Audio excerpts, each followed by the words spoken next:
Heads up, the brief spoilers for One Piece Chapter 1158 are in. Looks like we're finally getting the reveal of Shanks' mom, a massive hockey clash between Harold and Rox D. Xebec, and the true identity of the treasure that started the God Valley incident. Stick with me to break down what these leaks mean before the full chapter drops.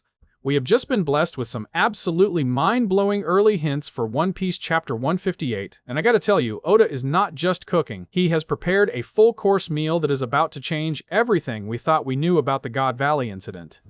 This chapter is going deep into the flashback, and the leaks are pointing to some of the biggest reveals in the history of the series.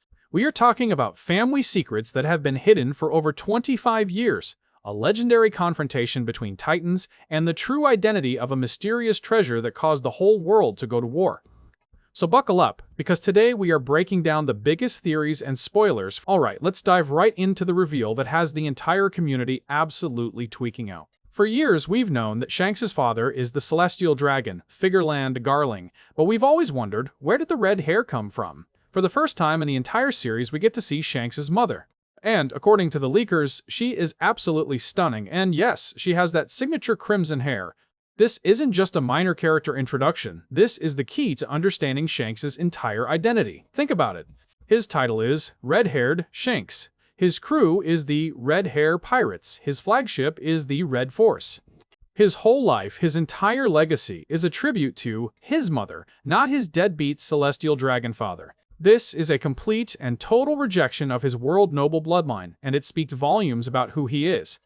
This immediately throws a few massive theories into the spotlight. The first is that his mother was not a world noble. She could have been a commoner, or even a slave, which would make Shanks the child of both the highest, most privileged class and the lowest, most oppressed class. That single fact would explain his entire philosophy, his deep-seated drive to fight for freedom and protect the common person. But there's another, even wilder theory. What if she was a member of the D clan? That would mean Shanks, just like Ace, might be hiding the D initial in his name, a name he inherited from the mother he honors above all else. I need to know more, Oda, but as insane as that is, the chapter apparently follows it up with the rematch of the century. We're talking about a massive hockey clash between Harold, the King of the Giants, and the one and only Rox D. Xebec. The leaks hinted at a hockey explosion that rivals the one we saw between Odin and Whitebeard, confirming we are watching two absolute legends go at it. Visual showed the double-page spread of Odin and Whitebeard clashing with Black Conqueror's hockey. Now, the King of Giants is in an impossible spot here. On one hand, he has a contract with the world government. They've tasked him with assassinating Rox D. Xebec, and if he succeeds, Elbaf gets official recognition and protection from the world's supreme power. But on the other hand, Rox himself has made Harold an offer so unbelievably significant that it could be nothing less than a chance to help topple the entire world order, Emu included. And the result of this clash, which means the fight is so catastrophically intense that Harold and Rox are knocked completely unconscious. This single event completely recontextualizes the God Valley incident. This is the setup. This is why Roger and Garp were able to win. It wasn't because they were stronger than Rox and his crew of future emperors. It's because the two single strongest fighters on the entire island took each other out of the fight before the main event even began. It created a power vacuum that Roger and the Marines could exploit. This is some next-level writing from Oda, man. So, what was Harold's real play? One hint mentioned a no-fighting moment, which could be Harold, a man who follows the Giants' code of honor, trying to de-escalate the whole situation and prevent the massacre before it starts. Or, the more devious theory is that Harold was planning to temporarily join the Rox Pirates, to get close enough to Xebec to fulfill his contract. If that's true, it wasn't Roger and Garp who took down Rox, it was Harold, the King of Elbaf.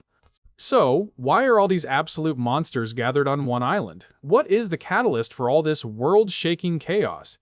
It all comes down to one person who is identified as the treasure at the heart of the conflict, Shakuyaku, or as we know her, Shaki. That's right.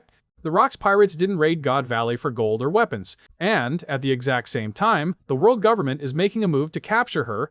This makes Shaki the centerpiece of the entire incident. And just when you think you have a handle on all the moving pieces, Oda throws in the biggest wild card imaginable. That's right, a hint connecting Moria with Odin suggests that our boy is present during the God Valley flashback. We've known for a long time that Moria was a massive fanboy of the Rox Pirates, but his presence here implies something so much bigger. Get ready for the grand unified theory of Gecko Moria, his defeat by Luffy at Thriller Bark, It wasn't a failure, it was a strategic retreat. It allowed him to fade into the background and continue his secret, decades-long master plan. Moria is the Kabuto of One Piece. He has been secretly collecting the bodies and, more importantly, the shadows of legendary figures to build an unstoppable army for the final war. His presence at God Valley means he was likely there to try and get the shadow of Rox D. Xebec himself, and the hint connecting him to Odin. It suggests he may have also acquired the shadows of legendary samurai from Wano. You have to wonder what his ultimate goal is. Is he planning to resurrect figures like Ace, Whitebeard, and maybe even Rox to fight in the final saga? This reframes everything we know about him. It explains why the Five Elders themselves gave Doflamingo a direct order to eliminate Moria after Marineford. He's not just some washed-up Shichibukai, he is a legitimate high-level threat to their power because of the legends he could potentially control. So what does all this mean for the final saga? In a word, this flashback shows us the world government's utter desperation. They underestimated Rox's ambition. He didn't want to be Pirate King, he wanted to be king of the world by overthrowing Emu, and they were forced to make deals with ancient enemies like the Giants just to stop him. It gives us Shanks' tragic origin story. If his mother is killed during this incident, it provides the perfect reason for why Goldie Roger would find and rescue baby Shanks, raising him as his own.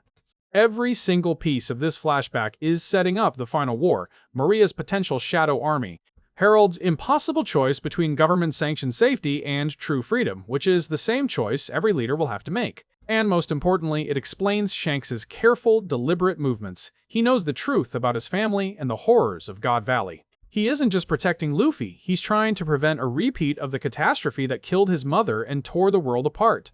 This chapter is shaping up to be an absolute lore bomb, and I cannot wait to see it all unfold. I'm confident that the full chapter is going to be insane. This is just based on the early leaks, but it's already one of the most hyped chapters of the year. So, I hope you'll be with us when the full summary drops and we can do a proper deep dive. Make sure you're subscribed so you don't miss it. Thanks for watching, and I'll see you next time.